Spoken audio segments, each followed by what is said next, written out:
எல்லோருக்கும் வணக்கம். முதல் அண்ணனுக்கு, சீமான் அண்ணனுக்கு எங்கள் பாராட்டு விழா கொடுத்ததுக்கு ரொம்ப நன்றி.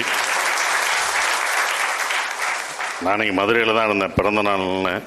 நிறைய பேர் என்னை பார்க்கணுன்னாங்க. நான் அது அவங்ககிட்டலாம் இல்லைன்னு சொன்னேன். குறிப்பாக ராஜமுருகன் சார்லாம் என்கிட்ட டேட்டு கேட்டுட்டு இருந்துட்டு இருந்தார். வரமாட்டேன்லாம் சொன்னேன். கரெக்டாக இங்கே வந்து நீங்கள் விளம்பரம் கொடுத்தீங்க, அண்ணன் பாராட்டு விழா விழானே வந்து மாட்டிக்கிட்டேன். ராஜமுருகன் ஒரு டைரக்டர் வந்திருக்காரு, தங்கா சரவணை வந்திருக்காரு, என்னோட ப்ரொடியூசர் வந்திருக்காரு. இவங்கள தான் வந்து பார்த்தேன். ஸோ நானே வெளியே வந்து மாட்டின மாதிரி அப்படி இருந்தது. பட் ஆனால் மாட்டாதது இந்த நந்தனில் மட்டும்தான். ஏன்னா எனக்கு இதில் பாராட்டு எனக்கு ரொம்ப கிடச்சிருக்கு. அதை அனுபவித்தேன். சரவணன் கதை சொல்லும்போது நிறைய கதை கேட்டிருக்கேன். அவர் சொல்லும்போது அவர் நிறைய கமர்ஷியல்ஸ் கதையெல்லாம் வச்சுருக்காரு. அந்த மாதிரி ரவுடிசம் கதை, இந்த மாதிரி நமக்கு ஏதாவது சொல்லுவார்னு தான் நினச்சோம். இப்போ ஜூனியர் ஒன்னில் கூட அருமையான ஒரு கதை எழுதிட்டுருக்காரு. ஸோ அந்த மாதிரி கமர்ஷியல் கதை வைக்கும்போது அவர் இந்த கதையை தேர்ந்தெடுக்கிறாருன்னா அவருக்கு அந்த சமுதாய பொறுப்பு இருக்குது. ஸோ அந்த பொறுப்பில் கொஞ்சமாவது கதாநாயகனா எனக்கு இருக்கணும் அப்படின்ற ஒரு விஷயந்தான் நான் இந்த படத்தில் இந்த கேரக்டர் நடிக்கணும் அப்படின்ற ஒரு விஷயம் இருக்குது. நான் சொல்லுவேன், ஏன் கமர்ஷியல் படம் எடுக்க மாட்டேங்க, இந்த கதை நல்லா இருக்கேன், அந்த கதை நல்லா இருக்கேன்னு. ஆனால் இந்த கதையை எடுத்தே ஆகணும் அப்படின்ற ஒரு விஷயத்துக்காக தான் இந்த நந்தனை அவர் ப்ரொடியூசராக இருந்து அந்த படத்தை பண்ணியிருக்காரு. இந்த படம் எப்படி போச்சு அதெல்லாம் நம்ம அப்புறம் பேசலாம். ஆனால் இந்த படம் பதிவு தான். நான் அப்போ இருந்து சொல்லிட்டு இருக்கேன், இது ஒரு பதிவாக தான் இருக்கும்.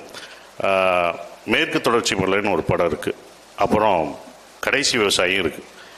எத்தனை கமர்ஷியல் படம் வந்தாலும் நான் நடித்த படங்கள் இதெல்லாம் மறந்துருக்கும். ஆனால் கடைசி விவசாயின்ற படத்தை மணிகண்டனையும் அந்த மேற்கு தொடர்ச்சி மலை டைரக்டரையும் நம்ம மறக்கவே மாட்டோம்.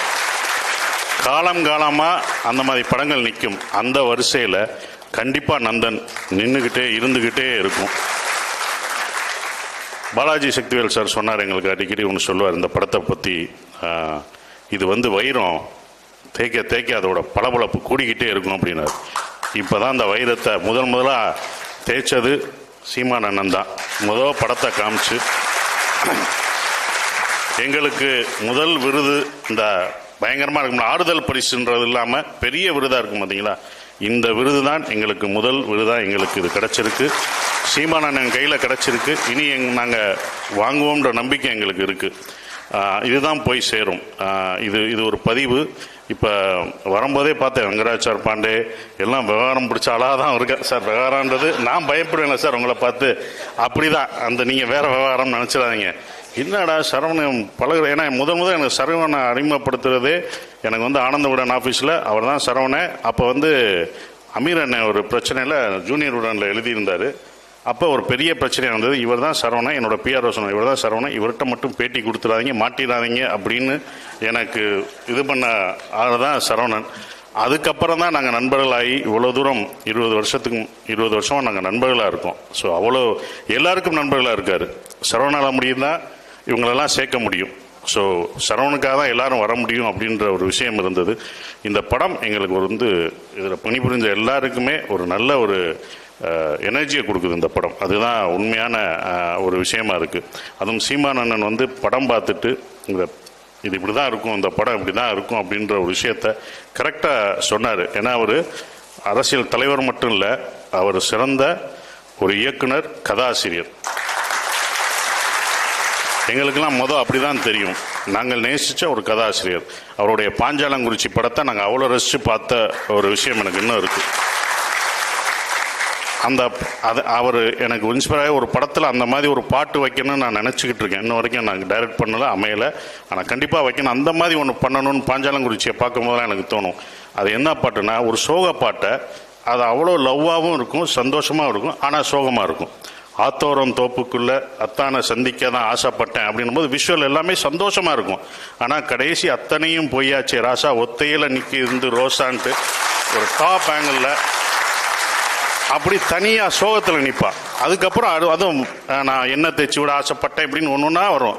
அதெல்லாம் லவ் ரொமான்டிக்காக இருக்கு. எப்படா அந்த ரொமான்டிக் சாங்காக அதை பார்க்குறதா இல்லை சோகப்பாட்டாக பார்க்குறதா, இது என்னவா நான் பார்க்குறது அப்படின்னு இருக்குங்களே, இது சோகப்பாட்டு தான். அவள் சந்தோஷத்தை சொல்லி அப்படி காம்பவுண்ட் வச்சாங்களே, அந்த இடம் எனக்கு ரொம்ப பிடிச்ச ஒரு இப்படி ஒரு பேத்தா சாங்கை ஒரு சோக பாடல்களை இப்படியும் கொடுக்கலாம் அப்படின்ற ஒரு விஷயத்த நான் அப்போ ரசித்தேன். நான் தேட்டரில் சினிப்பிரியா தேட்டரில் பார்த்து ரசித்த பாடல் அந்த படமும் பாஞ்சாலங்குறிச்சி பாடல்லாம் எனக்கு பிடிக்கும். ஸோ ஒரு நல்ல திரைக்கதை ஆசிரியர். அப்புறம் பசும்பொன் படம், தம்பி, இதெல்லாம் நான் ரசித்தது.